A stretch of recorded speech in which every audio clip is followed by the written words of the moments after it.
So I'm so excited to be here. I am introducing one of my honestly personal favorite artists right now. His name is Teddy Swims. He's genre-defying. You definitely know him from his hit Lose Control, which has had like a literal chokehold on the Billboard Hot 100 for the past year. Please welcome Teddy Swims. Hi, Teddy. So you recently performed in Chicago. How does it feel to be back at Lollapalooza, closing it out? That's my favorite place. I love Chicago. It's one of my favorite places in the whole world. So social media has played a really big part in your rise to fame. How do you balance like staying connected and like staying sane with everyone? Well, luckily for me, my best friend Bryce, he comes outdoor and takes a bunch of videos and pictures and stuff, and I try to stay connected in that sense, but I try not to scroll too much. There's always some way to compare yourself to somebody's life or to try to paint this view of yourself that you're actually not, and so I just try my best to make my life look as honest as possible and not this like over grandiose version of myself that is untouchable. Do you have like a pre-show ritual that you like swear by? I always know 30 minutes before we go on, like clockwork.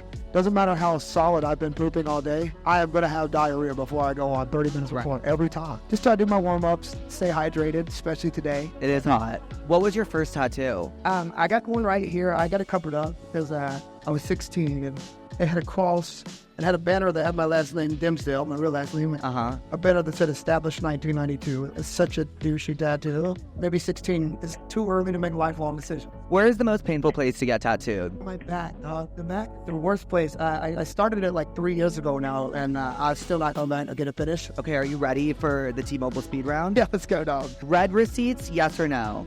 No, only from my needy mom I have to pay red receipts off. Call, text, voice memo, or FaceTime? FaceTime all the time. We're so lucky that we get to do that now, especially as much as we travel. You know, I'm so lucky I get to see people's faces. And I don't know what I would be doing if it was like we're still working with landlines. Do you have a family group chat? No, we don't have a family group chat. I do have a group chat with my dad and all his high school buddies, like 20 of these 50-year-old men, and they're absolutely crude and disgusting humans. Who is the funniest in that group chat? My daddy, man. He's the best guy in the world, dog. If I'm half the man he is, I would be the best guy. He's my hero. He's the best guy ever, dude. Who is the most famous person in your contacts? Probably Will Smith. That's really cool. Yeah, he's so wonderful. We have the same birthday, too. Shout out to my dog, Will. Man. He's a Libra, too? Yeah, September 25th. What are your top 3 most used emojis? I talk to my baby a lot, so I use a lot of heart eyes and way too many drool emojis. I like the poop emoji a lot, too. Do you like the poop emoji? Yeah, hell yeah. The last one, how old were you when you got your first cell phone? I was 11 years old. You know, they were all tiny little flip phones. Yes, like a Samsung or something, but the first ever little T-Mobile phone. Yeah. Was T-Mobile? Yeah, it really was. Are you just saying that? No, I really was T-Mobile. Yeah. Wow. Well, Teddy, thank you so much for joining us and T-Mobile and Club Magenta. You're a gem. We gotta hang out.